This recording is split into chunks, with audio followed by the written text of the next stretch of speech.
Bueno, vamos a... aprovechamos siempre a saludar a todos los alumnos. Gracias también por permitirme estar en su casa por la vía virtual, y yo espero que en esta oportunidad usted esté ahí con sus respectivas leyes para que podamos visualizar lo que vamos a ver el día de hoy. Y antes de iniciar la clase quiero hacer énfasis, porfa. Yo estaba, incluso ya tengo ahí calificados los trabajos, algunos que ya me remitieron, porfa. Entonces solo quiero hacer una observación en ese asunto. El trabajo, ¿se recuerdan ustedes que el trabajo lo habíamos asignado mucho antes que sucediera este asunto del virus, ¿verdad? Entonces, las instrucciones las dimos, yo estaba viendo algunos trabajos y el trabajo era clasificación de las obligaciones en relación al sujeto, ¿se recuerdan? En relación al vínculo, en relación al objeto. Usted solo tiene que entregarme la carátula, la introducción, el resumen de la obligación en relación al sujeto, en relación al objeto y en relación al vínculo. Esos son los documentos que usted me tiene que enviar, y quiero recordarle que hoy hasta las 12 de la noche es el último momento para que usted pueda remitir a su trabajo. Ya varios alumnos ya me lo hicieron llegar, ya les digo, ahí ya tengo las calificaciones, algunos ayer pude verlos ahí, y qué bueno, quiero felicitar a los alumnos que se han interesado ahí en relación a esto. Hay unos alumnos ahí que pude ver ahí la carátula y la introducción, qué bueno, porque ahí casi me encierran de todo. Yo no sé si en una oportunidad les comentaba en clase que afortunadamente a mi persona, yo estuve 2 años y medio ahí en la unidad de tesis, también verificando estos asuntos en relación a las tesis, y también por eso les decía, a mí me gusta leer, y he leído ahí la introducción, y eso es parte de lo que me van cuando yo leo la introducción, ya me voy a entender qué es lo que me van a hablar en cuanto a los resúmenes. Así es de que eso es la manera de hacer un énfasis en relación al trabajo, porfa. También ayer les mandé un formulario, ese formulario para que usted me lo llene con su nombre completito, porfa, su número de carnet y su correo. Y estamos ahí para que usted pueda, eso es como que yo estuviera pasando una asistencia, ahora que solo que es la asistencia virtual. Así es de que por favor toditos eso, así usted me va a facilitar para poder tener los resultados de sus exámenes. Y con eso formulario también me va a facilitar para que yo les pueda remitir a ustedes si lo desean. Usted me dirá si les voy a remitir cuánto ha sacado usted en su trabajo, ¿verdad? Y por supuesto, cuando ya tengamos el examen también cuánto va a sacar en su trabajo. Bueno, entonces en relación a esto, se recuerda que concluimos el punto de acuerdo al programa. Se recuerda que obligaciones que proceden de actos y convenios lícitos, ¿verdad? Y ahora nos toca obligaciones que proceden de actos y hechos ilícitos. Y alguien me preguntaba, ¿cómo será que surgen obligaciones cuando es un acto ilícito? Claro que sí, le decía yo a la persona que me preguntaba. Por ejemplo, ahí para adelantarle le decía, ¿qué pasa? Le digo, un acto ilícito, ¿verdad? Por ejemplo, Dios no lo quiera, pero los que manejamos vehículos, ¿verdad? Salimos con nuestro vehículo, ¿verdad? Sí, y por alguna razón, pues, chocamos con otro vehículo o nos chocan el vehículo. Miren, es un acto ilícito porque no está permitido, y nadie va a salir de su casa con la intención de ir a provocar un accidente. Nadie está con la intención, bueno, yo voy a salir hoy, voy a accidentar a alguien. No, son actos ilícitos, pero de ahí nacen entonces obligaciones, lo que nosotros le llamamos responsabilidades civiles en cuanto a reparación de daños y perjuicios. Bueno, entonces hablemos de lo que de actos y hechos ilícitos. ¿Se recuerda? Yo no sé si yo creo que sí se recuerdan ustedes cuando al inicio de la clase estuvimos hablando sobre hechos y actos, también hechos naturales, hecho jurídico. Quiero recordarles ahí para que usted pueda tener una recapitulación de eso, para verificar en cuanto a cómo nacen las obligaciones en actos y hechos ilícitos. ilícitos, vuelvo a decirles, algo que no está permitido por la ley. Bueno, y veamos qué son hechos. Cuando decimos hechos, ¿se recuerda usted? Al principio de la clase vimos ahí unos asuntos, pero lo quiero recordar. Son eventos comprobables mediante la percepción de los sentidos. Esos son hechos. Hablando de hechos y hablando de actos, son acciones, o en otras palabras, la capacidad de poder elaborar algo, ¿verdad? Y de eso también se relaciona hechos naturales. ¿Se recuerda usted que y yo lo expliqué, pero le quiero hacer énfasis en esto? Hechos naturales. Cuando hablamos de hechos naturales, es algo, un acontecimiento que sucede sin la intervención del hombre. Por ejemplo, lo que podemos visualizar, digamos, en cuanto a la noche, ¿verdad? La noche y el día es un hecho natural que hay, no hay intervención del hombre, es por pura naturaleza. Podemos hablar también en relación a la luz solar, en relación al aire, etcétera. Son hechos naturales que suceden sin la intervención del hombre. Cuando hablamos de un hecho jurídico, es un acontecimiento natural que no interviene el hombre y sí tiene trascendencia. Cuando decimos hecho jurídico, ¿verdad? Hecho jurídico. Y recuerde usted en eso, cuando hablamos de eso, decimos que tiene trascendencia jurídica. Por ejemplo, el nacimiento de una persona, ¿verdad? ¿Sí? Tiene su trascendencia jurídica. ¿Cuál es la trascendencia jurídica? Es que cuando nace una persona hay que efectuar su inscripción de nacimiento en el Registro Nacional de las Personas. Cuando muere también, entonces, mire, tiene trascendencia jurídica, ¿verdad? Por ejemplo, si alguien me preguntaba qué pasa si alguien nace y se muere, sí, le decía yo, tiene su trascendencia, nace y hay que agregarle su nombre, hay que inscribir su nacimiento y de forma inmediata inscribirle su defunción. Si no, ¿cómo se va a especificar? Ahí quien murió no lo van a poner por XX, ¿verdad? Si por alguna razón, como sucede en algunos casos, a veces cuando da nacimiento o da a luz una madre, ¿verdad? De repente por situaciones ahí sí naturales, ¿verdad? Nace muerto el niño, hay que inscribir su defunción, pero para inscribir su defunción no le van a agregar nada más se murió XX, ¿verdad? Sino los papás, en este caso la mamá, si es madre soltera, si son casados, pues le van a tener que agregarle su nombre y nombre completo, y asimismo también en relación a su defunción. Y por eso decimos entonces en cuanto a los actos jurídicos, ¿verdad?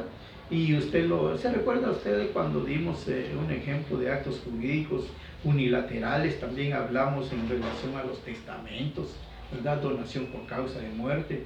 Y si usted puede recordar un acto jurídico, lo que acabamos de ver, donde interviene solo una persona, es la oferta al público, ¿verdad? También podemos ver actos jurídicos bilaterales en relación a cuando intervienen dos o más personas, compraventa, etcétera, ¿verdad? Pero lo que me quiero concretizar y solo quería recordarles es en los hechos y actos ilícitos. Vuelvo a insistir ahí entonces en cuanto a las responsabilidades, ahí sí, responsabilidades civiles que proceden de estos acontecimientos. Y vuelvo a insistir entonces en esto. Cuando hablamos de responsabilidad civil, estamos refiriéndonos entonces a que esta consiste en una obligación de reparar los daños y perjuicios causados, ¿verdad? Y por supuesto atendiendo a su origen. Cuando decimos puede, en cuanto atendiendo a su origen, puede surgir de dos maneras. Una que sea extracontractual y la otra contractual. ¿Qué entendemos con eso y qué es lo que quiero que vayamos a comprender en relación a esto? Cuando hablamos del procedimiento extracontractual, decimos que existe cuando el carácter de la norma ha sido transgredido y es de observancia general, y si alguien viola la ley y causa daño, incurre en responsabilidades. Por ejemplo, se me ocurre lo que estamos viviendo ahorita, ¿verdad? Usted sabe, y como estudiante y futuro profesional, sabe que hay un toque de queda. Eso indica que a partir de las 18 horas, ¿verdad? Sí, usted va a tener que estar en su casita. Si usted transgrede esta circunstancia, tiene sus consecuencias, va a pagar también su irresponsabilidad. Y eso no es un convenio que usted hizo, o sea, a través de un contrato, no, es extracontractual. Es una norma que la disposición del organismo ejecutivo lo establecieron, ¿verdad? Pero si usted viola esa norma, ¿qué va a pasar? pues lo van a llevar a un juzgado y en un juzgado pues le van a determinar una multa. Hay ciertas cantidades dependiendo de las circunstancias. Usted, o sea, en este caso usted va a pagar los daños, ¿verdad? Y perjuicios que ocasionó porque no obedeció una norma. Está establecida que no hizo usted un contrato con el gobierno, pero sí son normas establecidas en este tiempo que se está viviendo, ¿verdad? En relación al toque de queda. Y por eso vuelvo a repetir, si alguien viola ese asunto y es un acto ilícito, en este caso, usted después de las 18 horas, usted va a tener que estar, como todos, estamos en nuestra casita encerrados. Y si usted sale, está violando, está cometiendo un acto ilícito, ¿verdad? Y por lo consiguiente, va a tener que pagar esos daños y perjuicios que ha ocasionado, ¿verdad? Y por lo consiguiente, entonces, decimos en situaciones extracontractuales. Sucede también en otro aspecto cuando hablamos de que existe contrato. Fíjese pues, es la proveniente de la transgresión de una norma en la cual usted y yo, por ejemplo, ¿verdad?, hemos establecido un contrato. Y en ese contrato se me ocurre ahí un contrato, digamos, privado, ¿verdad? Un contrato de arrendamiento, por ejemplo, ¿verdad? ¿Sí? Es a través de un contrato. Pero usted transgrede una de las normas, una de las cláusulas que establece ahí. Entre las cláusulas establece que usted, ¿verdad?, dentro de ese contrato, ese bien inmueble que yo le voy a dar en arrendamiento, ¿verdad?, usted lo va a utilizar, por ejemplo, para vivienda, que es exclusivamente para eso según las normas del contrato. Pero si usted no lo usa para vivienda, sino lo usa para un negocio, entonces está transgrediendo una norma, o sea, una de las cláusulas de ese contrato, y por lo consiguiente ese contrato es lícito.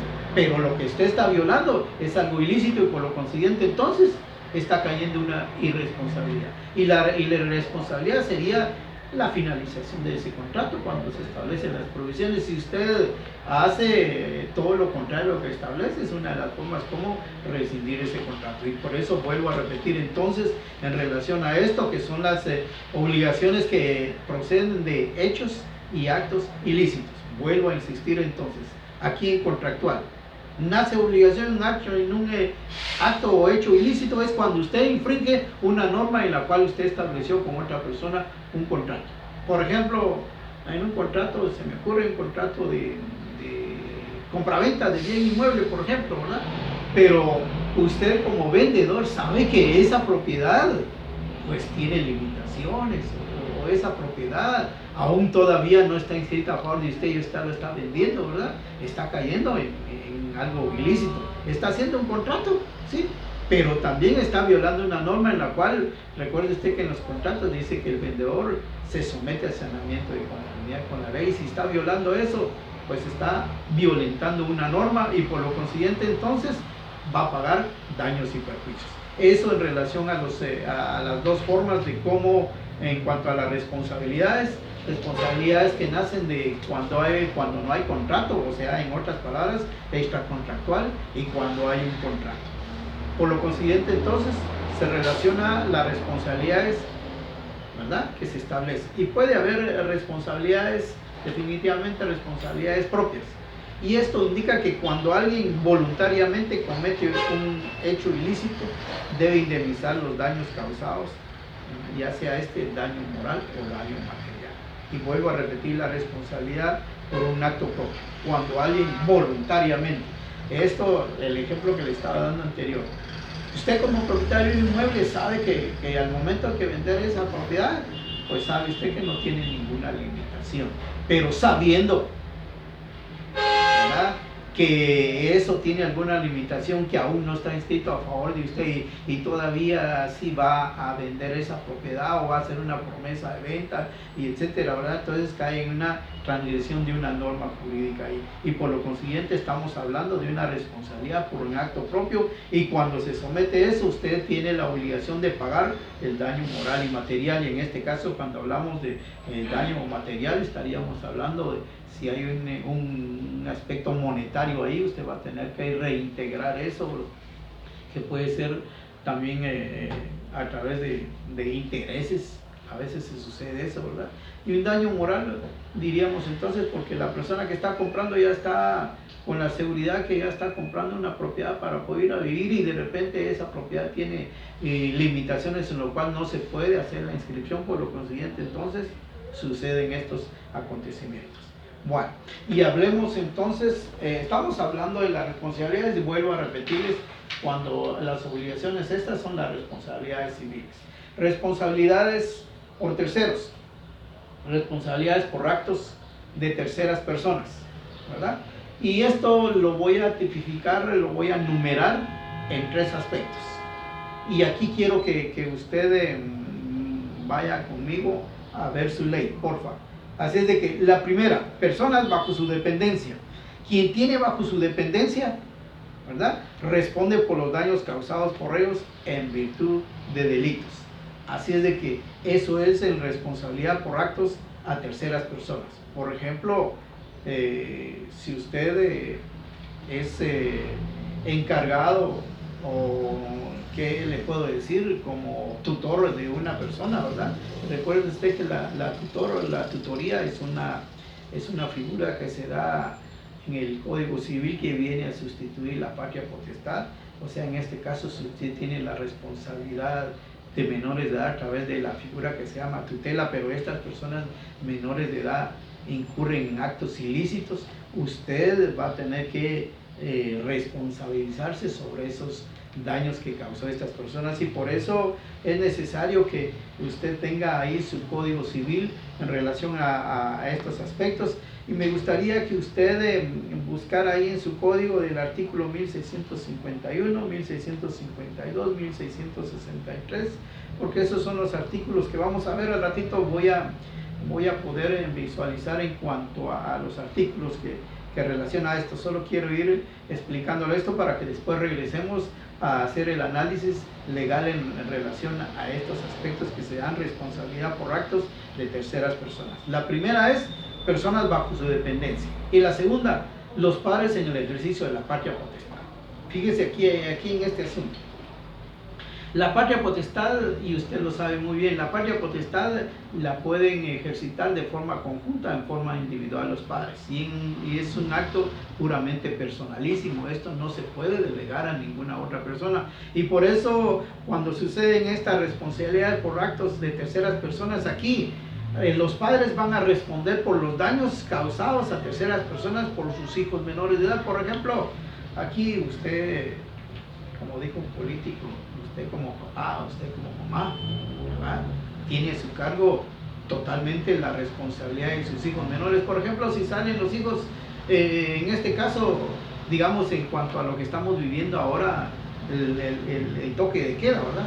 Usted sabe que sus hijos menores de edad tampoco pueden salir. El hecho que sean menores de edad no quiere decir que van a violentar esta norma, pero si usted, o por alguna razón, su hijo menor de edad sale en la calle y lo agarra a la policía, usted va a ser totalmente responsable sobre ese menor de edad, porque usted está en el ejercicio de la patria potestad, y la responsabilidad va a caer totalmente en usted. Vuelvo a repetir entonces, los padres en el ejercicio de la patria potestad. Y puede ser no solo un menor de edad, sino, recuerda usted que en el Código Civil establece que pueden ejercer la patria potestad no solo a los menores de edad, sino los mayores de edad que tengan una característica, que estén declarados en estado de interdicción. Y vuelvo a repetir entonces aquí la responsabilidad de actos de terceras personas. Si usted como padre, como madre, usted va a ser responsable totalmente de los daños causados por sus hijos menores de edad. Se me ocurre otro ejemplo, cuando los menores de edad pueden, y ellos sí pueden obtener su licencia de conducir automóvil, ¿verdad?, a la edad de 16 años. Por ejemplo, ahí en este caso, usted como padre va a llenar un documento donde usted se va a hacer responsable, ¿verdad?, sobre los daños causados por su hijo conduciendo ese vehículo. ¿Por qué razón? Porque usted está en el ejercicio de la patria potestad. Se le obtiene su licencia bajo esta circunstancia, la licencia de conducir automóvil, ¿verdad? Si él está conduciendo su vehículo, pero por alguna razón él accidenta a alguien o sucede cualquier asunto con ese vehículo, al que van a llamar para responsabilizarse sobre pagar los daños y perjuicios que ocasione este menor de edad es usted, ¿verdad? Como padre, en el caso que el menor de edad esté manejando un vehículo y pueda accidentar a alguna persona y esta persona lo lleva a un hospital privado, imagínense, y la persona esta no va a pagar los daños, sino el que va a pagar los daños va a ser usted, tampoco lo va a pagar el menor de edad, porque usted, a través de que dio la autorización para que su menor hijo pudiera obtener su licencia de conducir automóvil, usted está siendo responsable sobre los daños causados a terceras personas cuando el menor de edad vaya conduciendo el vehículo, ¿verdad? Y por eso es necesario entonces que nosotros podamos entender en relación a la responsabilidad por actos de terceras personas, quiénes son los responsables. El primero que vimos es las personas que están bajo dependencia, y aquí en este otro caso, padres en el ejercicio de la patria potestad. Si usted puede apuntar ahí el artículo 1660 del Código Civil, ahí en relación a esto, porfa, y al ratito vamos a visualizar ahí los artículos para que tengamos el análisis de cada uno de esos artículos. Tercero, directores de colegios y jefes de talleres. Mire, pues aquí en este caso los directores responderán por los daños causados por los alumnos mientras estén bajo su propia responsabilidad. Eso indica que estén ahí dentro del colegio o por alguna razón tengan que realizar alguna actividad fuera del colegio, por ejemplo, bueno, ahorita no se puede por las limitaciones que tenemos, pero antes que sucediera esto, tenían que hacer algunas visitas, por ejemplo, a un museo o a los niños, ¿verdad? Que a veces los llevaban al zoológico La Aurora, ¿verdad? Pero todos esos niños iban bajo la responsabilidad, en este caso, de los directores del colegio, de los maestros, y cualquier acto que pudieran hacer los niños, ¿verdad? Corría bajo la responsabilidad de los directores. ¿Por qué? Porque estaban a su cargo. Pero eso no incluye también, por ejemplo, si los niños salieron en su horario de colegio, digamos a la 1 de la tarde, aunque ahorita pues, no están yendo nadie al colegio, pero en el caso que cuando volvamos con los casos años anteriores, en los colegios salían a la 1 de la tarde, saliendo del colegio los directores ya no eran responsables de los actos que ocasionaran estas personas, o sea, que estuvieran a su cargo. Y por eso es bueno entender estas circunstancias, ¿verdad? En relación, y vuelvo a repetir, en relación a la responsabilidad por actos de terceras personas. Y vuelvo a repetir, los directores de colegios o los jefes de taller que tengan a su cargo varias personas. Y aquí podemos visualizar en el artículo 1661 del Código Civil, Decreto Ley 106. Esto es lo que se relaciona en cuanto a los hechos jurídicos, ¿verdad?, que nacen cuando se comete un acto ilícito. Hay situaciones entonces que se dan, por ejemplo, lo que decía, hay un contrato, es un acto ilícito, pero cuando se violenta una norma dentro de ese contrato, entonces ya está cayendo una responsabilidad porque se está violando algo que está establecido, se está cometiendo un acto ilícito. Y vuelvo a repetir con estos tres aspectos, ¿verdad? Responsabilidad por actos de terceras personas, personas que están bajo dependencia, los padres en el ejercicio de la patria potestad y los directores de los colegios que tienen a su cargo varios alumnos. Y si quiero que en la próxima clase usted traiga su código para que vayamos subrayando y haciendo un análisis de estas figuras que yo ya les acabo de indicar ahí, los artículos. Por favor, quiero que usted, ahora que vaya, que esté en su periodo de descanso, tome su Código Civil del artículo 1651, 1652, 1663, 1660 y el artículo 1661 del Código Civil, Decreto Ley 107. Nos vemos en la próxima clase.